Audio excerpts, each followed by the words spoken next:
ओम श्री गुरुभ्यो नमः। हरिः ओम। शुक्लांबरधरौ विष्णुं शशिवर्णं चतुर्भुजं प्रसन्नवदनं ध्यायेत् सर्वविघ्नोपशान्तये। गुरुर्ब्रह्मा गुरुर्विष्णुः गुरुर्देवो महेश्वरः गुरुः साक्षात् परब्रह्म तस्मै श्री गुरवे नमः। सरस्वती नमस्तुभ्यं वरदे कामरूपिणी विद्यारम्भं करिष्यामि सिद्धिर्भवतु मे सदा। ध्यानम् पीताम्बरं करविराजितशङ्खचक्रकौमोदकी सरसिजं करुणासमुद्रम् राधा सहायमतिसुन्दरमन्दहासम् वातालयेशमनिशं हृदि भावयामि। ॐ नमो भगवते वासुदेवाय। ॐ श्रीकृष्णाय परब्रह्मणे नमः। अथ श्रीमन्नारायणीयं प्रथमं दशकं श्रीभगवन्महिमानुवर्णनम्।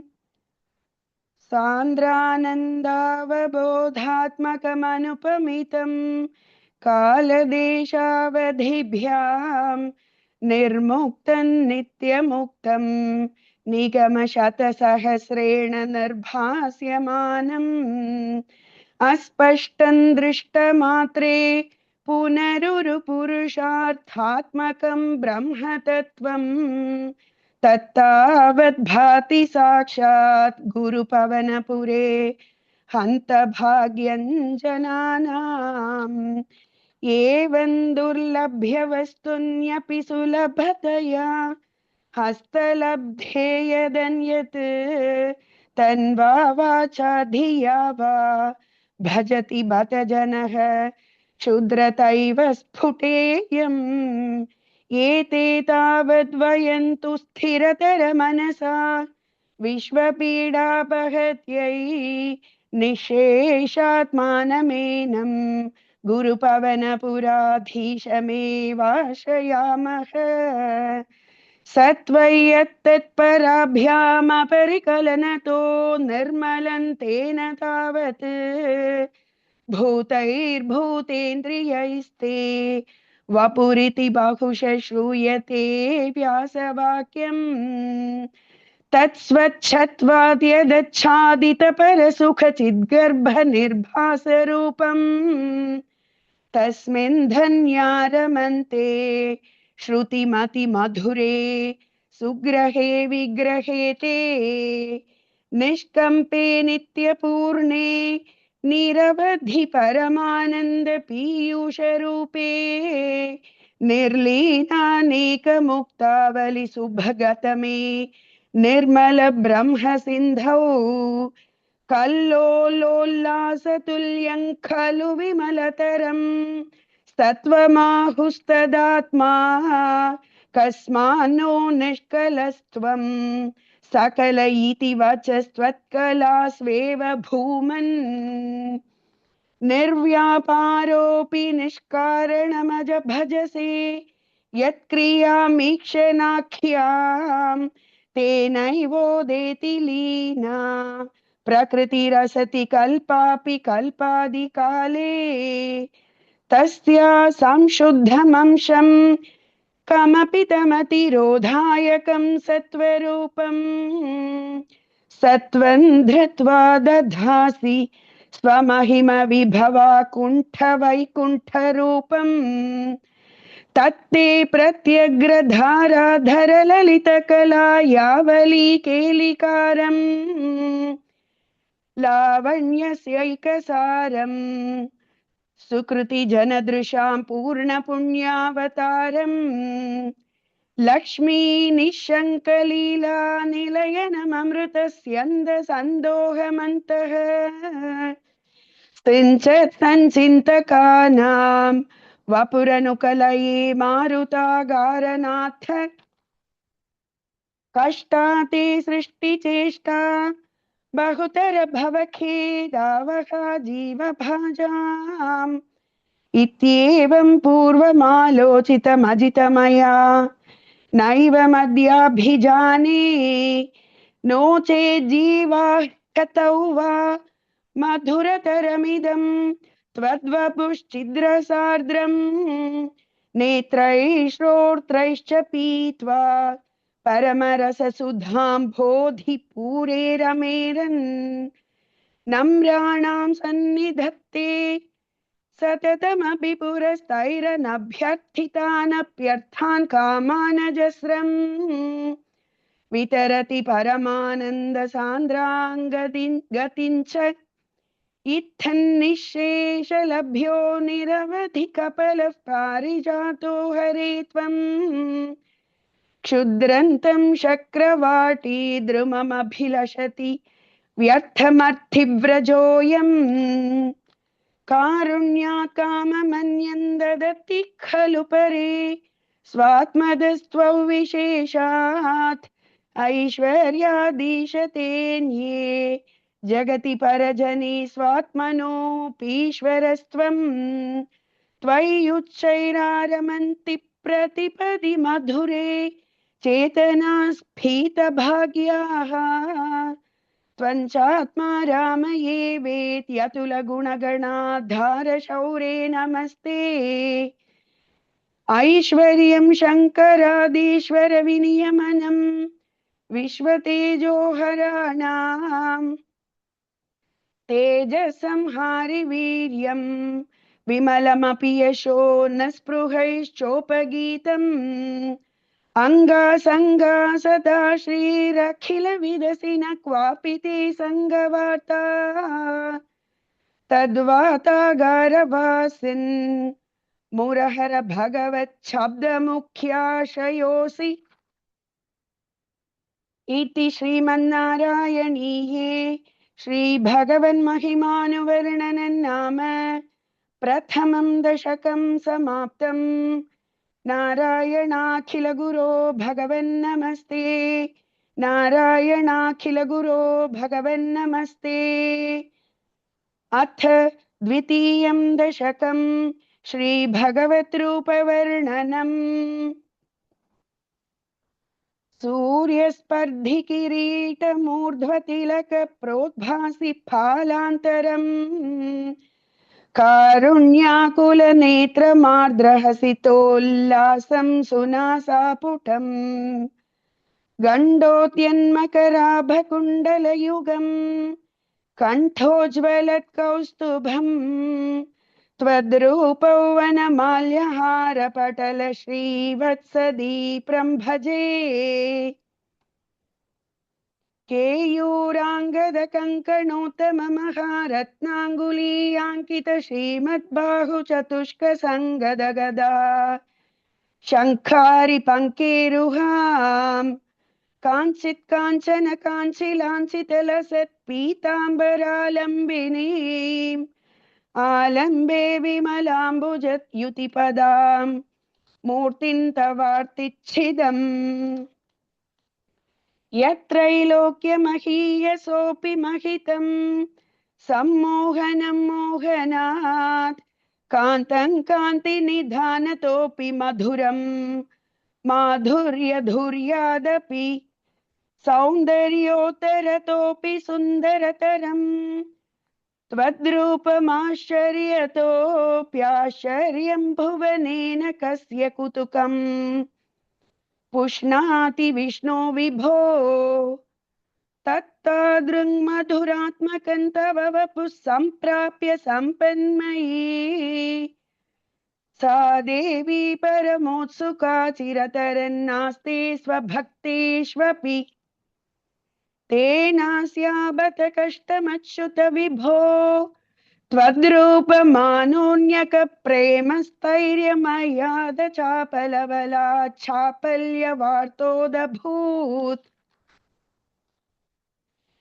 लक्ष्मीस्तावकरामणीयकहृतैवेयं परेष्वस्थिरेद्यस्मिन्नन्यदपि प्रमाणमधुना वक्ष्यामि लक्ष्मीपते ये त्वध्यानगुणानुकीर्तनरसासक्ता हि भक्ता जनाः तेष्वेषा वसति स्थिरैव दयितप्रस्तावदत्तादरा एवं भूतमनोन्यतानवसुधा निष्यन्द सन्दोहनम् त्वद्रूपं परचिद्रसायनमयम् चेतोहरं शृण्वताम् सद्यः प्रेरयते मतिं मदयते रोमाञ्चयत्यङ्गकम् व्यासिञ्चत्यपि शीतबाष्पविसरैरानन्दमूर्च्छोद्भवैः एवं भूततया हि भक्त्यभिहितो योगः स योगद्वयात् कर्मज्ञानमयादृशोत्तमतरो योगेश्वरैर्गीयते सौन्दर्यैकरसात्मके त्वयि खलु प्रेम प्रकर्षात्मिका भक्तिर्निश्रममेव विश्वपुरुषैर्लभ्या रमावल्लभ निष्कामन्नियतस्वधर्मचरणम् यत्कर्म योगाभिधम् तद्दूरेत्यफलय्यतौपनिषदज्ञानोपलभ्यं पुनः तत्त्वव्यक्ततया सुदुर्गमतरम् चित्तस्य तस्मात् विभो त्वत्प्रेमात्मकभक्तिरेव सततम् स्वादीयसी श्रेयसी अत्यायासकराणि कर्मपटलान् याचर्य निर्यन्मलाः बोधे भक्तिपथे तवाप्युचिततामायान्ति किन्तावता क्लिष्ट्वा तर्कपथे परन्तव वपुर्ब्रह्माख्यमन्ये पुनः चित्तार्द्रत्वमृते विचिन्त्य बहुभिः सिद्ध्यन्ति जन्मान्तरैः त्वद्भक्तिस्तु कथारसामृतझरी नर्मज्जनेन स्वयं सिद्ध्यन्ति विमलप्रबोधपदवीमक्लेशतस्तन्वती सद्यः सिद्धिकरी जयत्ययि विभो सैवास्तु मे त्वत्पद प्रेम प्रौढिरसार्द्रता द्रुततरम् वातालयाधीश्वर इति श्रीमन्नारायणीये श्रीभगवद्रूपवर्णनं नाम द्वितीयं दशकं समाप्तम् नारायणाखिलगुरो भगवन्नमस्ते नारायणाखिलगुरो भगवन्नमस्ते। अथ तृतीयं दशकं भक्तस्वरूपवर्णनं भक्तिप्रार्थना च पठन्तो नामानि प्रमदभरसिन्धौ निपतिताः स्मरन्तो रूपन्ते वरद कथयन्तो गुणकथाः चरन्तो ये भक्तास्त्वयि खलु रमन्ते परममून् अहं धन्यान् मन्ये समधिगत सर्वाभिलषितान् गदक्लिष्टं कष्टं तव चरण सेवारसभरेऽप्यनासक्तं चित्तं भवति बत विष्णो कुरु दयाम् भवत्पादाम्भोजस्मरणरसिको नाम निवहान् अहं गायं कुहचन विवत्स्यामि विजने कृपा ते जाता चेत् किमिव न हि लभ्यन्दनुभृताम् मदीय क्लेशौघप्रशमनदशा नाम कियती न के लोकेऽस्मिन्ननिशमयि शोकाभिरहिताः भवद्भक्ता मुक्ता सुखगतिमसक्ता विदधते मुनिप्रौढारूढा जगति खलु गूढात्मगतयः भवत्पादाम्भोजस्मरणविरजो नारदमुखाः चरन्तीश स्वैरम् सततपरिनिर्भात परचित् सदानन्दात्वैतप्रसर परिमग्नाः किमपरम् भवद्भक्तिस्फीता भवतु मम सैव प्रशमयेत् अशेषक्लेशौघम् न खलु हृदि सन्देहकणिका न चेद्व्यासस्योक्तिस्तव च वचनन्नैगमवचः भवेन्मिथ्यारथ्या पुरुषवचनप्रायमखिलम् भवद्भक्तिस्तावत् प्रमुखमधुरा त्वद्गुणरसात् किमप्यारूढा चेत् अखिल परिताप प्रशमनी पुनश्चान्दे स्वान्ते विमल परिबोधोदयमिलन् महानन्दात्वैतं दिशति किमतः प्रार्थ्यमपरम् विधूय क्लेशान् मे कुरु चरणयुग्मन् धृतरसम् भवक्षेत्राप्राप्तौ करमपि च ते पूजनविधौ भवन्मूर्त्यालोके नयनमथ ते पादतुलसी परिघ्राणीघ्राणम् श्रवणमपि ते चारुचरिते प्रभूता दिव्याधिप्रसभचलिते मामकहृदि त्वदीयन्तद्रूपम् परमसुखचिद्रूपमुदीयात् उदञ्चद्रोमाञ्चो गलितबहुहर्षाश्रुनिवहः यथा विस्मर्यासम् दुरुपशमपीडा परिभवान् मरुद्गेहाधीश त्वयि खलु पराञ्चोऽपि सुखिनः भवत्स्नेही सोऽहम् सुबहु परितप्ये च किमिदम् अकीर्तिस्ते मा भूद्वरद कद भारं प्रशमयन् भवद्भक्तो तंसं झटिति कुरु मां कंसदमन किमुक्तैर्भूयोभिस्तव हि करुणा यावदुदयादहन्तावद्देव प्रहित विविधार्थ प्रलपितः पुरः क्लृप्ते पादे वरद तव नेष्यामि दिवसान् यथा शक्ति व्यक्तम् नतिनुति निषेवा विरचयन् इति श्रीमन्नारायणीये भक्तस्वरूप वर्णनम् भक्ति प्रार्थना चेति तृतीयं दशकं समाप्तम् नारायणाखिल गुरो भगवन्नमस्ते नारायणाखिल गुरो भगवन्नमस्ते।